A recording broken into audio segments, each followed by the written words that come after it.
Hello, everyone. Thanks for coming to this talk. I'm Soroush, and I'm a PhD student in University of Toronto, and this is joint work with Dominik Peters, Anson, Kahng, and Nisarg, Shah. So as you're in the voting session, I want to talk about voting, and I want to talk about two quantitative measures of voting. One is distortion, and the other is proportional fairness. I will formally define each of these two measures and show how we can optimize them. Okay, so we consider the standard model of voting, where we have a number of voters, number of alternatives. People cast their ranked preferences over the alternatives. And we want to design a voting rule that aggregates these preferences and arrives at a randomized decision to select the winner of the election. Let me just quickly motivate a randomized rule.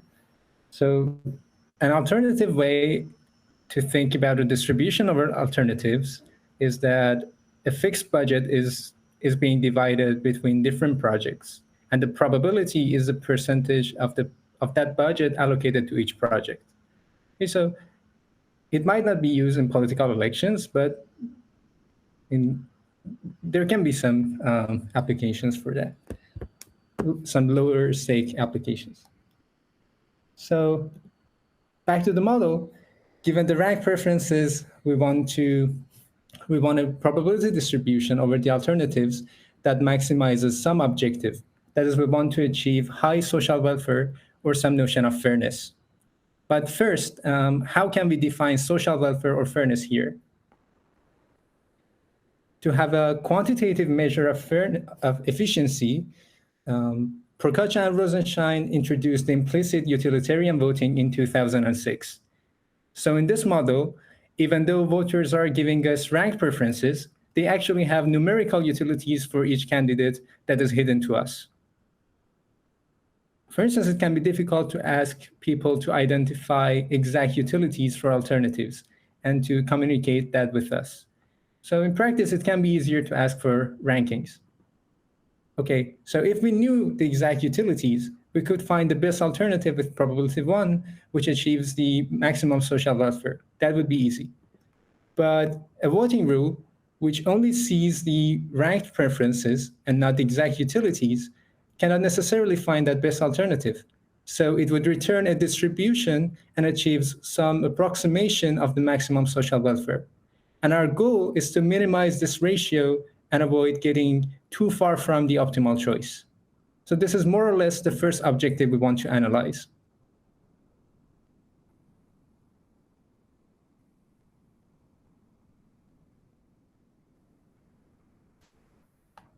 Okay, sorry about that again. So, and this objective is called distortion. Here's a more formal definition. Suppose we have m alternatives, then the distortion of a rule is the maximum possible ratio between the social welfare of the optimal outcome and the social welfare of the outcome selected by the rule. The worst case is taken over all utilities consistent with the preference ranking we report to the rule. Okay, so without any restrictions over the utilities, we cannot do much, not better than selecting one alternative at random.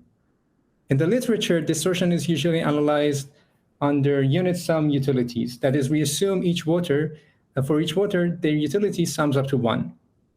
Another commonly considered class is unit range utilities, where voters have a utility of 1 for the top vote, and they value the rest between 0 and 1. A subclass of unit range is approval utilities, where each voter either approves or disapproves a candidate. So we consider distortion over different classes of utilities. What do we know about distortion values? For deterministic rules, under the unit sum assumption, we know that the best distortion is order of m squared, where m is the number of alternatives, and we can achieve that by returning the plurality winner. That is, consider the top votes, the top choice of each person, and select the candidate with the highest number of top votes. But with randomized rules, the problem gets more interesting. We can get much better distortion values. For unit sum utilities, Boutelier et al. Showed a lower bound of square root m and proposed a rule that its distortion is only an iterated log factor from the optimal value. So there was a log star m gap here. For unit range utilities, Philodratsicus and Lee showed an upper bound of m to the 2/3. So as our first contribution, we were able to close this gap for randomized rules. We designed a new voting rule with a distortion of order square root m for a broader class of utilities, which includes unit sum, unit range, and approval utilities. And this square root m distortion is the optimal value for all of these utility classes. We could find matching lower bounds up to a constant factor. The constant factor is 4.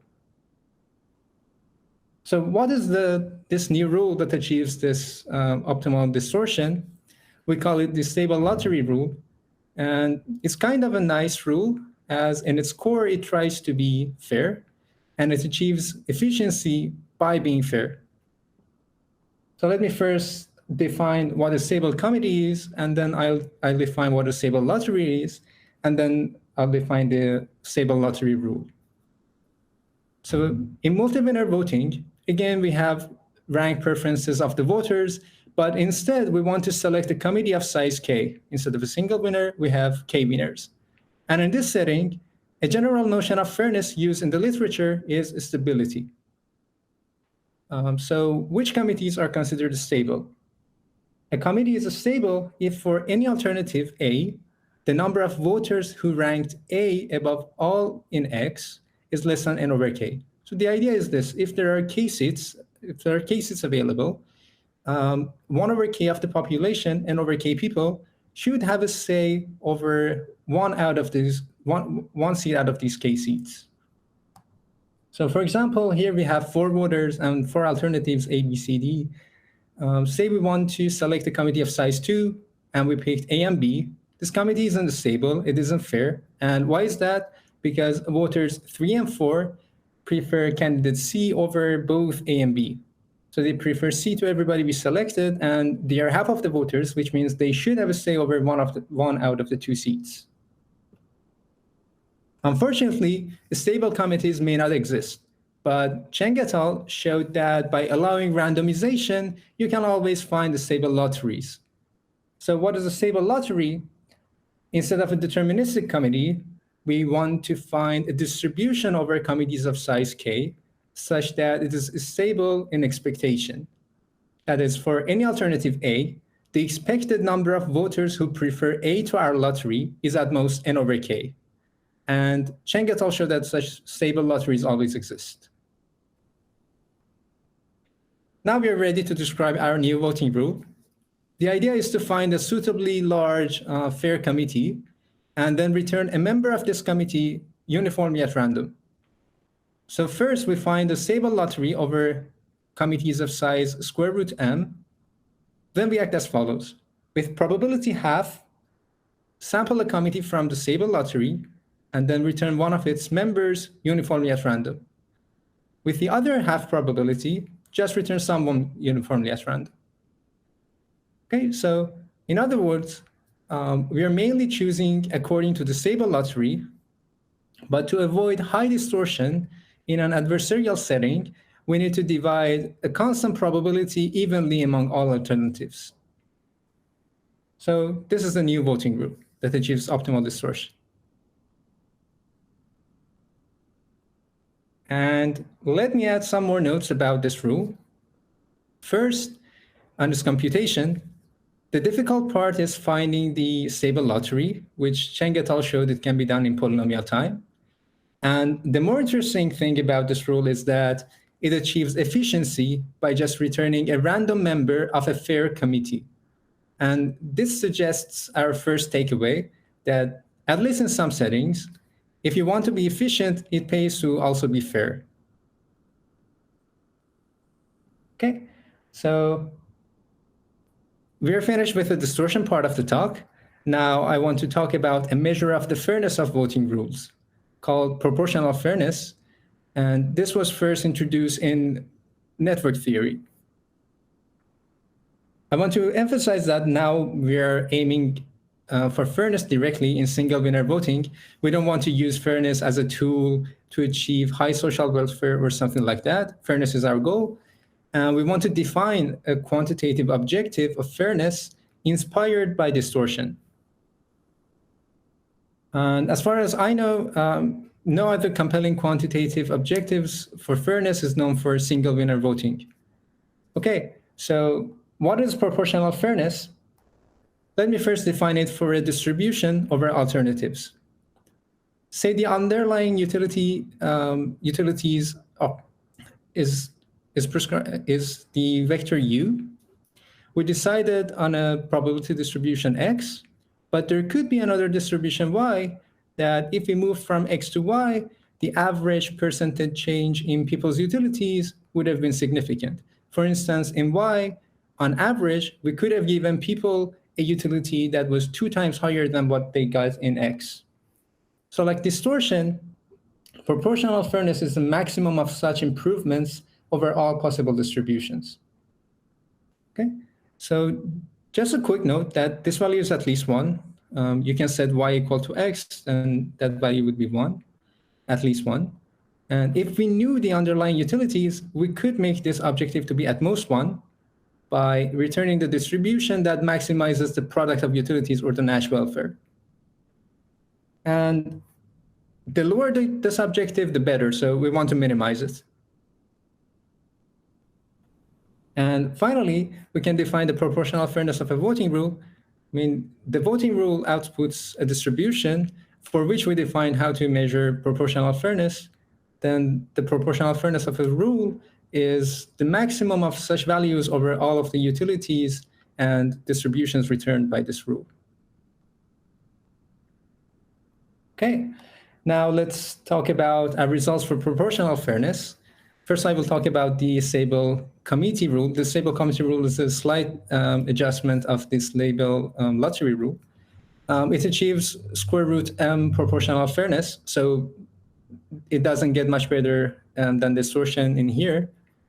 However, we show that a log m proportionally fair outcome is possible, and that this is the optimal value.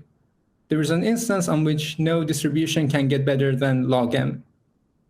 So we could approximate this fairness objective exponentially better than the square root m distortion we had for efficiency. Inspired by this and some other results, it seems that we can have better guarantees of fairness than welfare or efficiency. Okay, so if you're not convinced that this objective is a measure of fairness, then let me talk about 2 other notions that proportional fairness is stronger than, it implies them. The first one is the core, which is another fairness notion, for instance, used in participatory budgeting. I don't want to go into details, so informally it says that no group of voters can find a Pareto improvement by distributing probability mass proportional to their size. And the other implication of proportional fairness is that it bounds the distortion with Nash welfare. The Nash welfare is the geometric mean of voters' utilities, and distortion with Nash welfare can be defined by replacing the social welfare function we had in the definition with a Nash welfare function. Okay, so proportional fairness implies both of these notions. We could bound proportional fairness by factor of log m, so we have bounded the core and the Nash welfare by log m. And that's almost all I wanted to say about proportional fairness. So to summarize what I said, we considered 2 quantitative measures of voting based on implicit utilitarian framework. And we proposed the Sable lottery rule that achieves the optimal distortion of square root m, and it achieved it by being fair. And we also studied a fairness notion called proportional fairness in voting and showed that it can be approximated by a log m factor, and which was exponentially better than what we had for efficiency. And that optimal rules for these 2 objectives can be computed in polynomial time. And that's all I had for today. Thank you very much.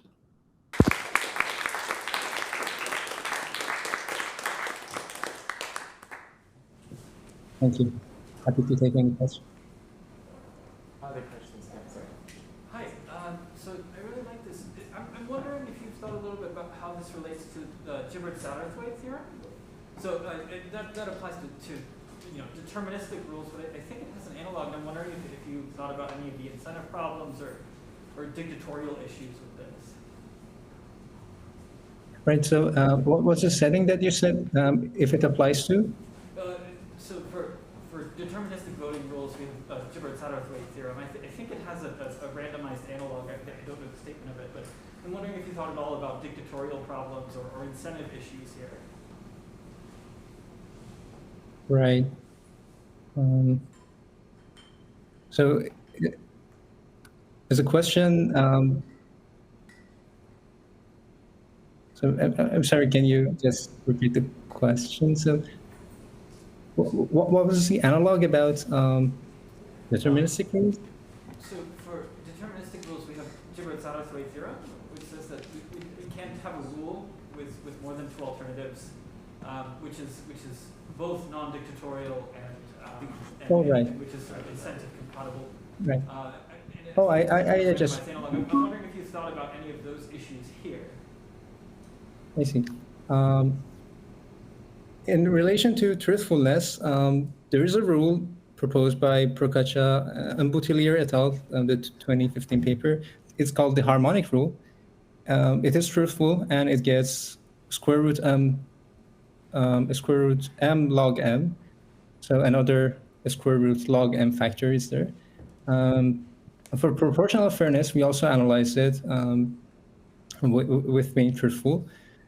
And the result we got that we cannot get log m approximation of proportional fairness with being truthful. So with truthfulness, we had to go up to the square root m realm. Yeah, thank you so much, Soroush. Let's all thank him again.